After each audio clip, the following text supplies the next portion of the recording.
mayroong lumabas na documentary series dito sa national TV sa Denmark na kung saan ay tinatalakay ang masaklap na naging karanasan ng 3 Filipina nurses.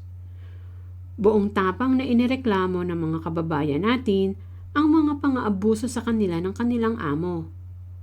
Ang amo nilang ito ay siya rin mismong direktor ng ahensya o agency na kanilang inaplayan.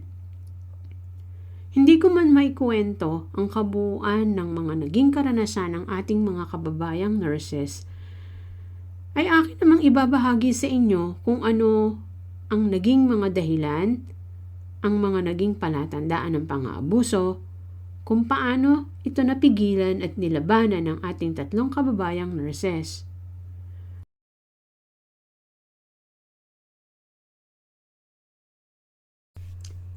Ayon sa Filipino Nurse number 1, pagdating sa Denmark ay binigyan siya ng training sa pagiging handicap helper.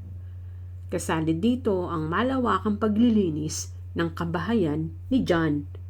Ito ay trabaho na ng domestic helper o housekeeper. Kapag nagbabakasyon si John sa Dubai upang makipagkita sa kanyang kasintahan, ay isinasama din ang kanyang helper nurse. At pagbalik nila muli sa Denmark ay balik na naman ang helper nurses sa detalyadong paglilinis ng bahay na halos imposibleng maisagawa ng ordinaryong tao sa araw-araw.